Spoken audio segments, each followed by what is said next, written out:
Thanks for inviting us in. It's 11 o'clock, and tonight the city of Indianapolis is one step closer to banning assault rifles and raising the age to buy weapons. All of this comes after the Public Safety Committee approved the mayor's plan tonight. Our Rachel Krause has been following this story for us tonight at 11. So, Rachel, if the full council eventually approves this, is this plan actually enforceable?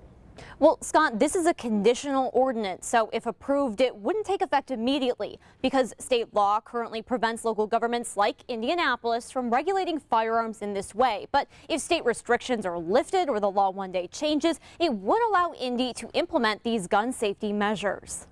Thank you, Mr. Chair. Proposal passes. Thank you, Ms. Clerk.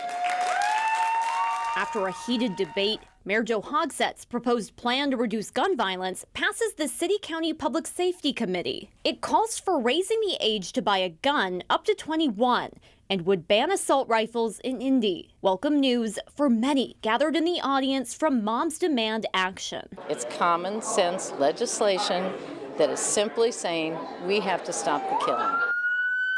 And after the violence that injured more than 20 in Indy just last weekend, Kathy Weinman says action is needed. We can't just let 23 people be shot every weekend on the streets of Indianapolis. Young people are losing their lives, or their lives are being changed forever because of a firearm. Playing the body camera footage from the April shooting near 30th and Post Road that injured 2 IMPD officers from a man firing an AR-15 style rifle. IMPD Police Chief Randall Taylor says this demonstrates the real danger officers and the community are in from these weapons. It is important, regardless of what you think the possibility of this outcome is, ask the families that have lost loved ones to that. It's important to me, it's important to our officers, and I believe it's important to this community, so that's why we're doing it. But in the crowd and on the committee, concerns over these plans were raised. One council member says this is the result of a woke agenda. Councilor Brian Mowry called it political pandering. This, to me, is something that is completely unconstitutional. We're talking about banning assault weapons.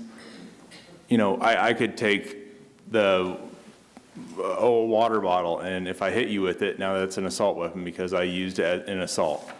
But Hogsett says these changes are needed to make Indianapolis a safer community by curbing gun violence, a goal he says he won't give up on. To those who don't want us to be here tonight, I won't be threatened into turning my back on Indianapolis residents. I am not backing down. A final vote on the proposal by the full council is expected July 10th. Scott? All right, Rachel Krause in the newsroom. Thanks. Last night, a committee sent a proposal that would fund 3 new federal prosecutors in Marion County to the full council. Those prosecutors would investigate and prosecute cases where federal firearms charges could be fired. Now, hiring the 3 new federal prosecutors for the rest of this year would cost our city about $225,000. That proposal heads to the full council for consideration on July 10th. And happening this weekend, Indy's new gun-free zone policy goes into effect for the first time. You'll be seeing it at the Wonder Road Music Festival at Garfield Park. That initiative allows private event hosts to designate a gun-free zone on public property that's been leased for special events. Tomorrow, city leaders will preview the security technology that will be in use at that festival.